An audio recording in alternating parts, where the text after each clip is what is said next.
There's an old saying that I heard that there's two kinds of people born in the hospital every day. There's a person born in the hospital that's going to get a job, and there's a person born in the hospital that's going to give that person the job. You have to decide along the way which one you're going to be. You can be a leader, but a leader is a developed set of skills.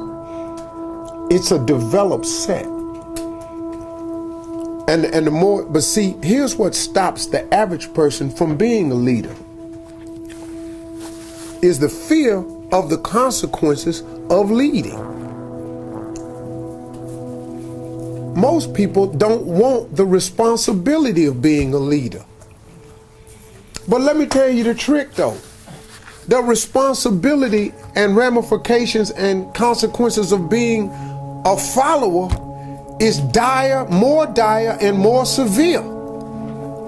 Because now, as a follower,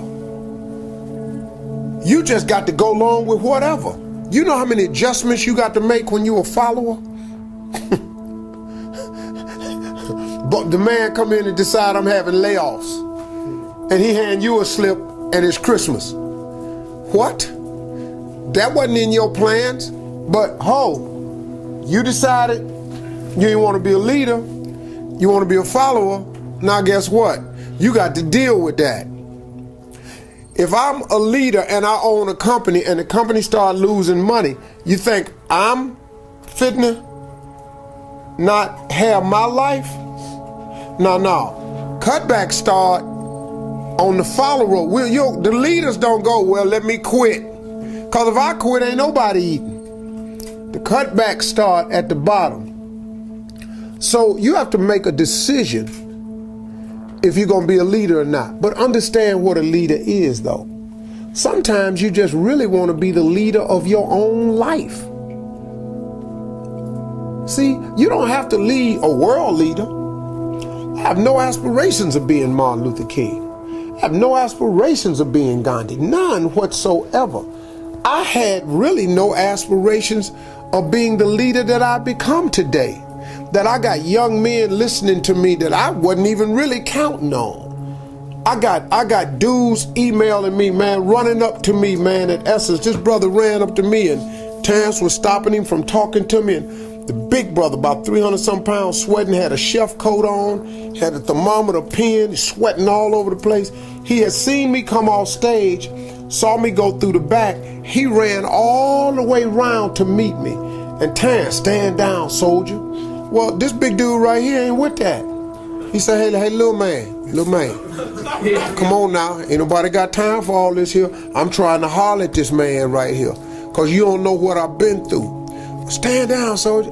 Little man, before this turned into something else, I got to see him today. His whole thing was he was a prison inmate down in New Orleans, had been listening to me on the radio since 2005. Did his 5 years, got out the joint, started studying in prison food prep, because he said, man, you told me one morning you ain't gotta sit there and do nothing. You can better yourself from behind the wall and make one plan on not to come back. He said, you changed my whole life. He said, I come to tell you, man, I'm the chef right now at the Hilton. But the big dude was just crying. You know, we end up hugging. I cried with him because, you know, I be feeling people like that. I have no idea, nor did I have an aspiration to be an inspirational person to them. But I have always asked God in my own way to make me a relevant person. You know, I don't want to be a cat that when I die, ain't nobody tripping. Church empty, ain't nothing right here. Because, you know, it's two things, you know, when a person dies on their tombstone, there's a birth date, there's a dash, and then there's a date of your demise. And let me tell you something. When you die, they're not going to talk about your birthday. They're not going to talk about the day you died.